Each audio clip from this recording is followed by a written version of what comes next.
Merci beaucoup et réel plaisir de vous savoir très nombreux devant vos postes téléviseurs. Vous nous suivez de partout à travers le monde. Très chers téléspectateurs, bonjour et salut. Nous sommes au port de l'Onatra. L'équipe du magazine Grand Format est descendue sur terrain pour se rendre compte de ce qui se passe ici. Nous avons suivi que les travailleurs de cette entreprise publique se sont manifestés hier. Alors, raison pour laquelle nous avons jugé bon d'effectuer une descente ici sur terrain pour avoir les éléments. L'équipe du magazine Grand Format, Vitalo Mabiala et Christa Makengo à qui je dis bonjour. Bonjour Vitalo Mabiala, bonjour mes téléspectateurs, vous qui nous suivez de partout. Nous sommes ici à l'Office national de transport Onatra, le port maritime, le port international qui fait la beauté de la ville de Matadi. Voilà, nous allons nous entretenir avec la délégation syndicale, le président délégué syndical, il est avec nous, M. Isangenga. On va s'entretenir avec lui. À très bientôt. Merci.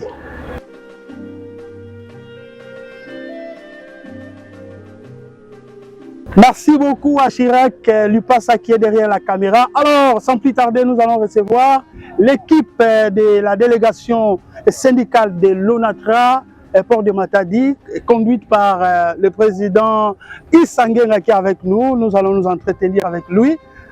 Président, bonjour. Bonjour, chers journalistes.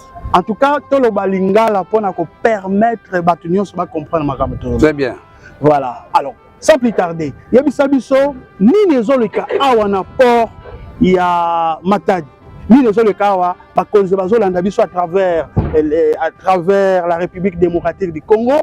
Yebisa biso, yebisa bango, ni les autres cas awa, réalité zanine.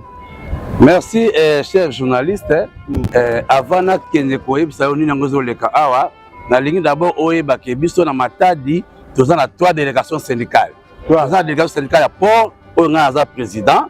Nous avons la délégation syndicale, il y a DRH et services généraux, et puis nous avons la délégation syndicale, il y a chemin de fer. Donc les 3 délégations, les ports, il y a une préséance, il y a Masolo. Bino il y a port. Biso siko nous avons port. Bino il y a préséance à Masolo. Nous avons préséance à Masolo. Donc nous avons 3 délégations awa. Donc nous avons awa et nous avons représenté dans 3 délégations. Très bien.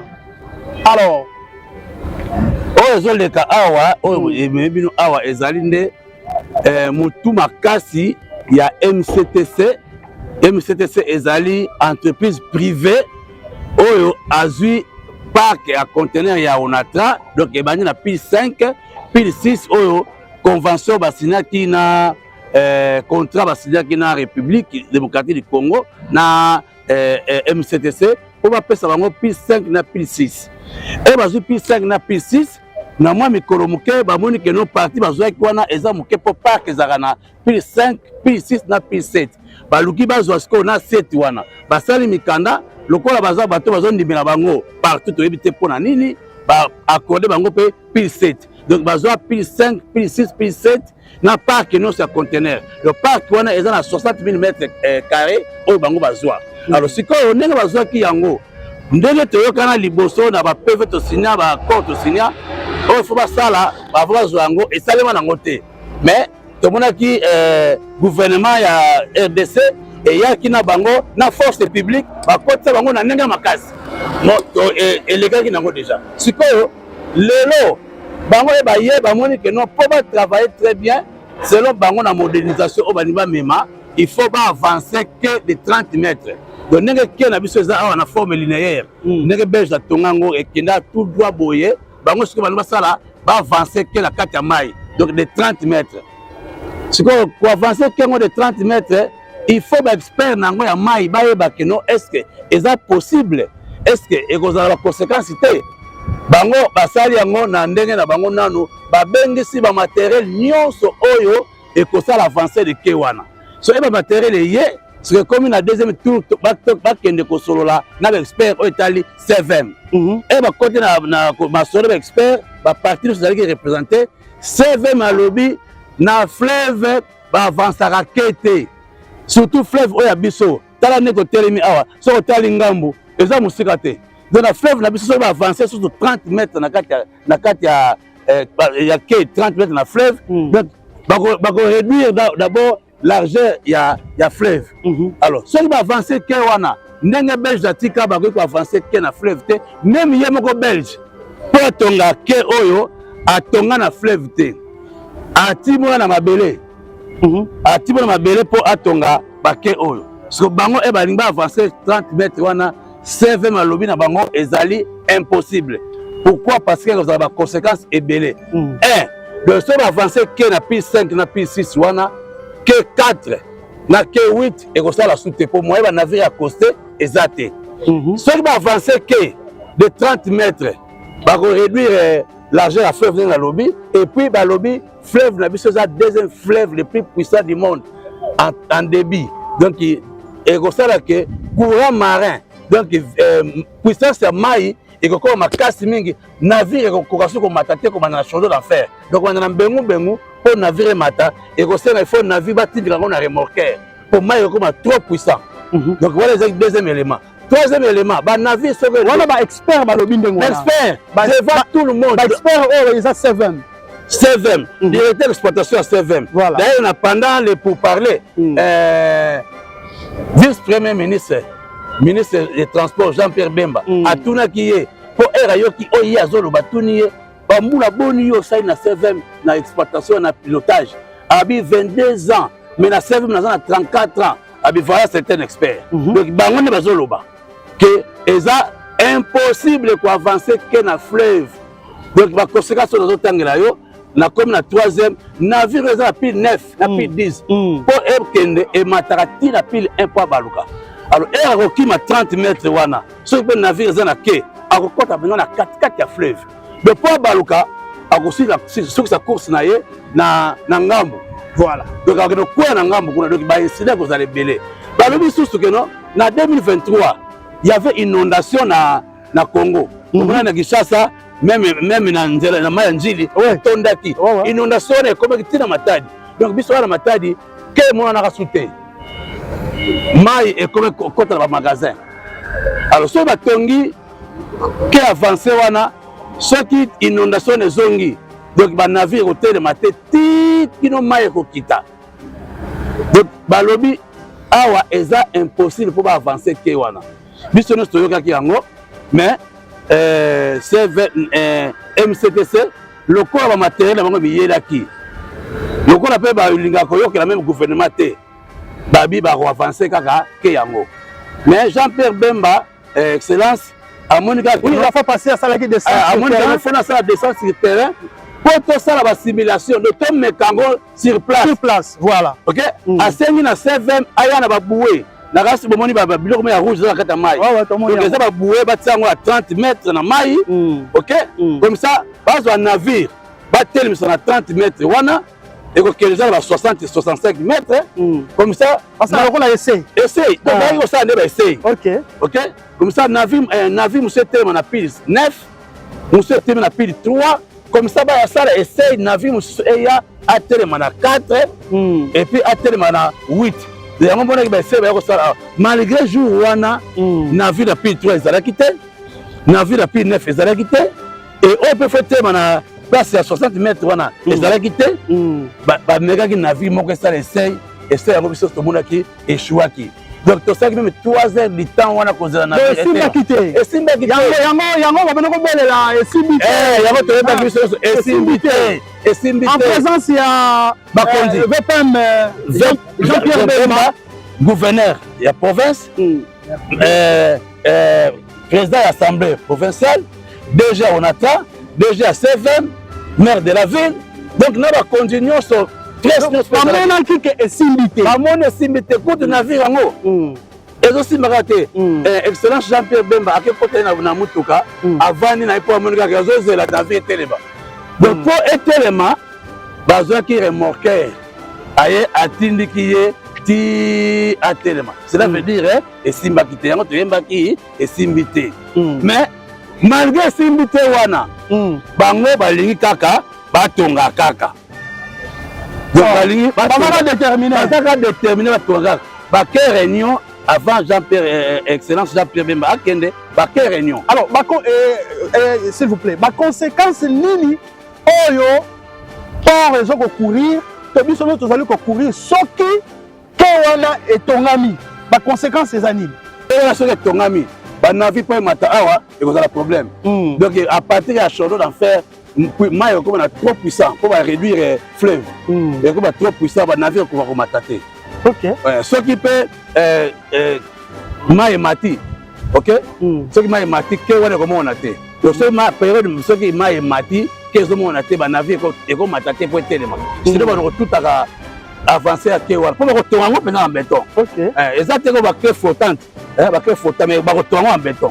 Donc ça veut dire mai et comme on a et comme ba navi mater ko salaté et puis que 4 na que 8 et ko ça opérationnalité. OK donc voilà c'est l'homme expert il y a CVM c'est l'homme expert ba lobaki yango alors bango siko le gars va insister kaka vepe malobi que non tokozonga siko tozela mai mata parce que minute d'attente au mai eza na ngo kita mai faut el mata soki mai mati to tie ba obstacle donc na 9 masuwa faut ezala na 3 masuwa faut ezala et puis ya bango telema na 5 na bango na ko avancer après mususu e mata aya ko telema donc chose ayibi na bien kozala ngo impossible mais après quelques jours kaka parce que ezaki un mercredi et tozali jeudi donc après une semaine ba bandi ba travaux avancés de quai donc ba travaux bazala sur terrain ba moni bato bazokata béton ya quai pour basala ba avancer na ba centimètre malgré essai wana esimbaki te nyonso wana bazali pe instruction Jean-Pierre Bemba te que donc ya dans un mois ceux qui m'a mati bazali yango pété. OK babandi kotonga parce que Jean-Pierre Bemba appelle ça une instruction qu'il faut poser la maille et mata to bana suba sei.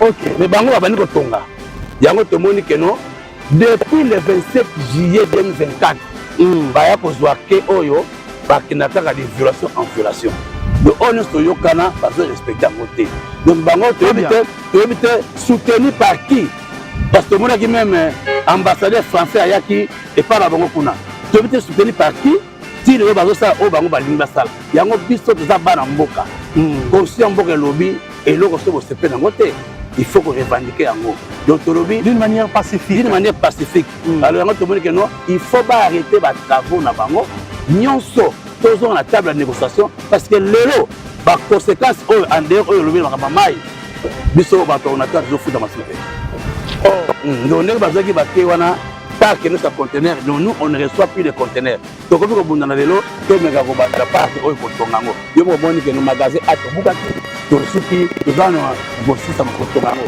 donc pas que nous c'est vraiment opérationnalité ba navire zo ya penzate donc on attend ce mois mobimba navire moko kaka.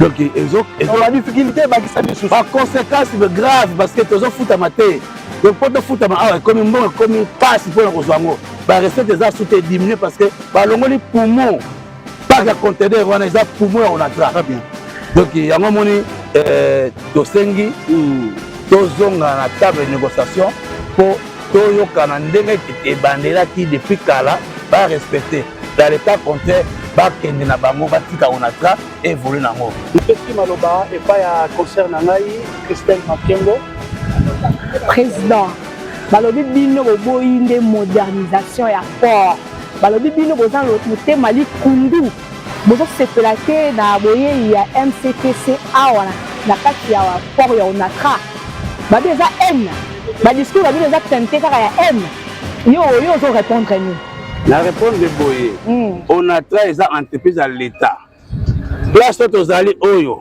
hein place toza oyo awa eza parc oyo tozotonga na bakete totongi boye parce que modernisation ekoya kaka epai ya MCTC wana bazosala c'est vrai tomoni ke no babiloko asikeye kuna mais bazwi yango ndenge nini hein ndenge bazwi yango biso promesse ezali ke no on a nous avons plus de 21 000 agents Ok, 8000 actifs, 13 pensionnés.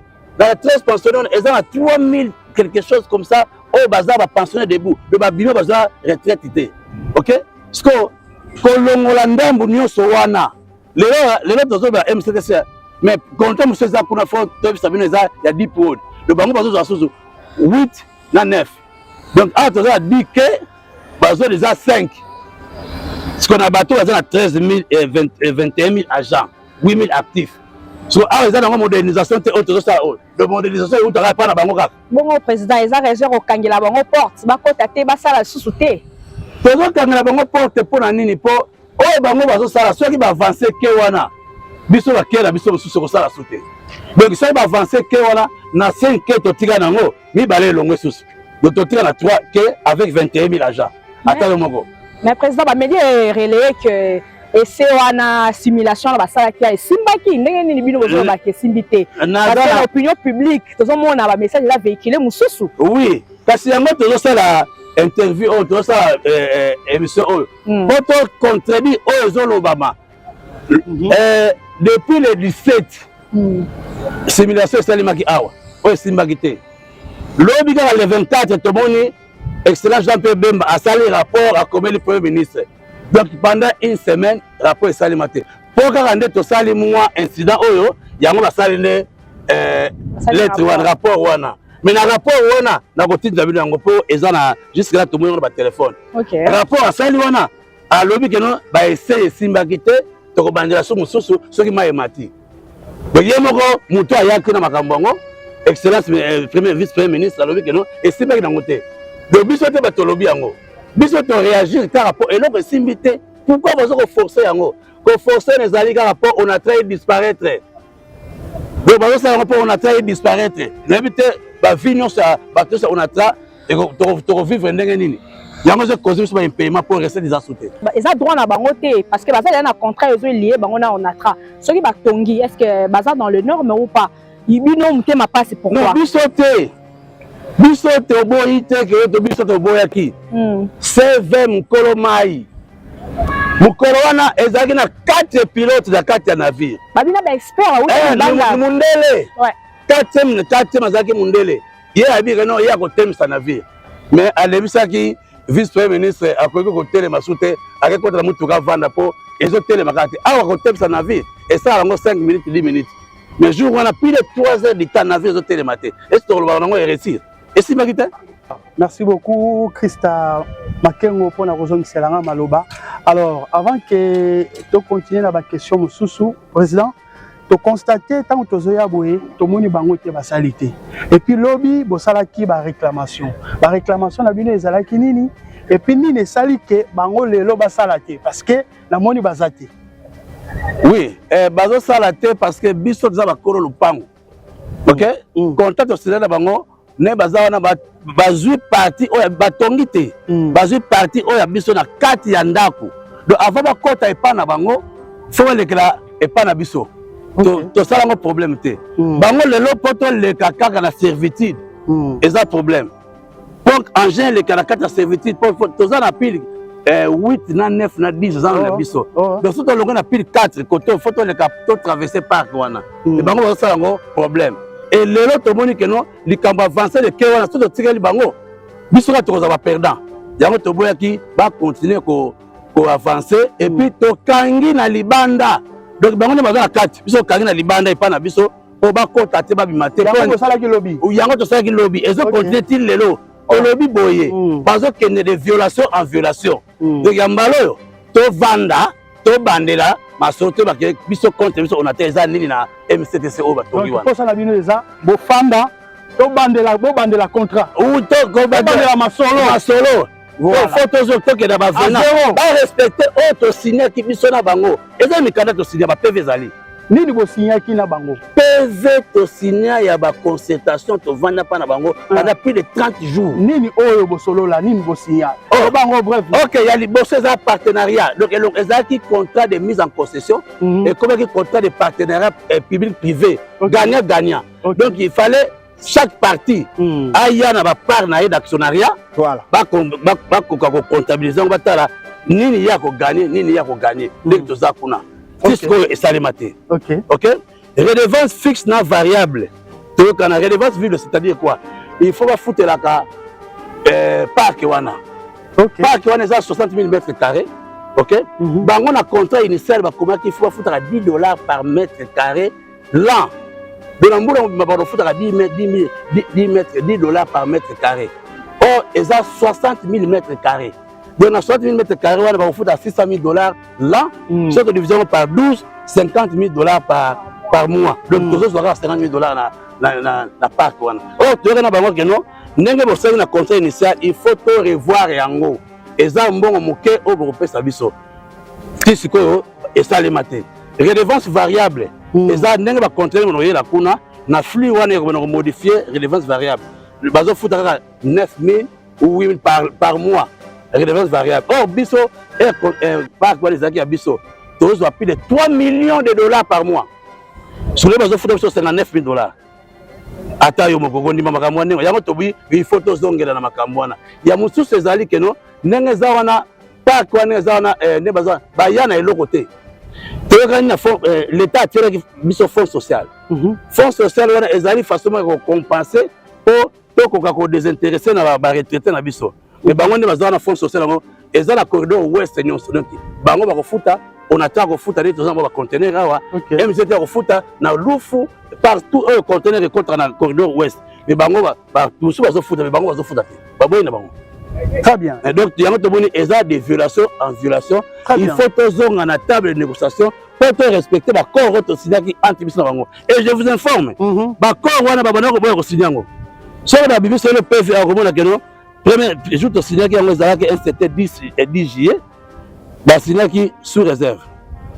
Après une semaine, bah changer que non, bah retirer réserve dans même document. Depuis le state voilà n'engue bazo yango, bazo par na lettre. Donc ils ont contracté. Donc ils basent en violation en violation. Alors président Issa, yebisa biso awa tozawa. Bon, awa tozali et to moni que non, bah botoli biso parc même sur conteneur. OK? Que 1 na que 2 a toza na que 1. Ah ezaki magasin A. OK. O elandi kuna eza place maso etelemi eza K2 et puis magasin B. K1 na K2 ezaki en délabrement très avancé. Alors, la direction générale bazui décision que non ba tonga ba bandela ko tonga ke oyo et puis to buka ba magasin oyo to bandela ko tonga parc à conteneur. Yango moni sala izo sala. Yango moni sala izo sala mais en attendant, on avait hôtel déjà merci là déjà côté mon conteneur moko même une fois par mois. OK. Yango zo bunda. Ezo sunga quand même. Eko sunga mukeka kapo une fois là. Une fois mois. Or ce qu'on est de navire il y a 220 conteneurs, 230 conteneurs, ce qu'il y a 5 fois 6 fois. Donc on a 1000 conteneurs.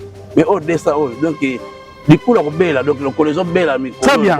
Président, on a fini avec vous le message clé aux lancés na bakonzi bazo landa biso population bazo landa biso ni le koko yebisa bango en grosso modo. Et donc on a une entreprise à caractère social. Donc ceux qui bazo bakonza mboka bazo sala on a o lelo bazo sibi nango eza comme social à mboka parce que nous avons en notre sein donc na kati on a tani na bisibino keza na plusieurs batu basala na on a donc lelo batu on a lelo donc ba kufi bazo kufa ba pensionné bazo kufa ba retraité bazo kufa ba travail bazo kufa pour nini ba moyens za société donc ceux qui vont pas développer ba que la modernité il faut que ça dans une entreprise qui exister parce que tali kuna na MCTC clôture wana biso to sala donc nous c'est ça ko biso sala donc bango ba kaka ko hériter ngaka na ndenge ofele donc bazongi c'est la biso biloko ya biso mutata tozotonga ya biso awa donc ba intérêt personnel et so bamboka donc on a toujours la président chef de l'état na azong sa biso la table de négociation pour to ko so ba intérêt o ya biso on a pour les populations vivre très bien parce que entreprise est à caractère social. Très bien, avant de citer, est-ce que Toko Zwata Mutumoko Tomi Balé Peba Koko s'exprimer? Il n'y a pas de problème. De côté mon PA na katia port on attrape ni Oriko Bakisana Oyo déjà président et bino délégué syndical à lobby. Là il est tant que permanent, toujours permanent intersyndical provincial à Namatadi. Tu constates qu'il va travailler en date du mercredi 24 septembre. Monaki MCTC abandaki ba travaux unilatéralement en attendant la conclusion ya ba essai à grande échelle et ça en présence ya vice-premier ministre na ba autorité provinciale ba travailleurs bazaki ingénieur yango monaki basaki ba barricade na ba ici nyonso ya parc ya MCTC donc ba délai ba informaki ba délégué tout na ba kitaki na terrain ba constater ba délégué à l'air tout ba pesi biso ba permanent information na biso pe to kita to tali to komona que oui effectivement ba gens ba se prendre en charge yango moni biso to bengi ba autorité provinciale gouverneur à Congo central et to bengi sur la présente assemblée provinciale ainsi que président intersyndical national bazo makambo en charge parce que toujours à la table à négociation ndenge tozalaki toutes les parties prenantes bazalaki il faut que tolongwa na la crise sociale de toujours. Et nous sommes en train de déplorer le comportement de nos amis MCTC. Depuis un certain temps, ils voulaient du moins allonger ou avancer les quais sur les fleuves. Et cet avancement des quais sur les fleuves a des conséquences néfastes auprès de nous, l'ONATRA. Donc il y a des quais qui ne vont plus du moins être opérationnels. Et c'est pour cela que les travailleurs de Matadi avons constaté que non, malgré les essais qu'on a fait pour cette avancée de quai, pour la constance des navires, qui n'a pas réussi devant le vice-président Jean-Pierre Bemba et les autres autorités, mais les amis de MCTC s'entêtent toujours pour pouvoir prolonger les quais. Et les travailleurs de Matadi sont inquiets par rapport à cela. Ils ont présenté leur mécontentement en barricadant du moins des passages pour MCTC. Donc ce qui s'est passé du moins hier et ça continue aujourd'hui. Qu'est-ce que nous réclamons que nous rentrons dans les tables de négociation pour en savoir plus par rapport à ces contrats. C'est un contrat léoné que nous ne comprenons pas, qui est toujours à des avantages de nous, l'ONATRA. Donc nous devons rentrer dans la table de négociation pour du moins trouver des l'issue pour pouvoir être calme ici, et tant que nous sommes une entreprise à caractère social. Merci beaucoup, on a fini. Merci Lipas qui était derrière la caméra. L'équipe du magazine Grand Format a effectué une descente ici au port de l'ONATRA Matadi, où nous sommes venus nous entretenir avec le banc syndical de l'ONATRA port de Matadi, Vitalo Mabiala, Krista Makengo. Pas de commentaires. Merci à toute l'équipe. Merci vraiment. Merci infiniment. Au revoir. Au revoir.